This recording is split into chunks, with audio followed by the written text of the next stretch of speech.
дар Русия зиёда аз 80 нафар муҳоҷирони меҳнатиро барои муноқиша бо кормандони пулис ҳабс карданд. ҳодиса дар наздикии бозори Садовод рӯй дода. Як гурӯҳи калони муҳоҷирони меҳнатӣ бо кормандони полис муноқиша намуда онҳоро дашном доданд ва ба мошини хизматиашон зарар расониданд. тавре ки расонаҳои русӣ менависанд, моҷарои муҳоҷирони меҳнатӣ бо кормандони пулис аз рӯи як таксисти 21-солаи тоҷик сар задааст.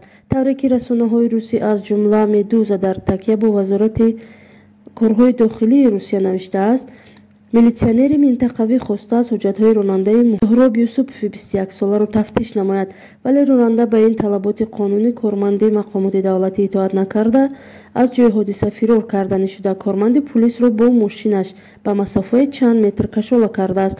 баъд аз мошинаш пиёда шуда корманди пулисро латукуб кардааст. аммо шоҳидони ҳодиса бо шарти ифшо накардани номашон гуфтанд, ки кормандони пулис аз таксист талаб карданд мошинашро аз сари роҳ гирад ва ронанда ҳанӯз фурсати нафасрӯз кардан наёфта ба вай ҳамла карда, таксистро бо дубинка ва электрошокер заданд. муҳоҷирон бо дидани ин манзара ба муноқиша ҳамроҳ шуданд ва корманди пулисро дашном дода ба мошинашон осеб расониданд.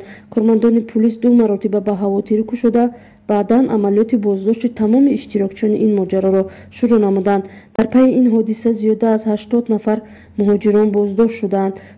суди ноҳияи Люблинои Москав аллакай ҳукми 51 муҳоҷирро барои итоат накардан ба пулис содир намудааст ва онҳо дар ҳабси маъмурӣ қарор доранд. 22 муҳоҷири дигар дар пайи ин ҳодиса аз қаламрави Русия ихроҷ карда мешаванд.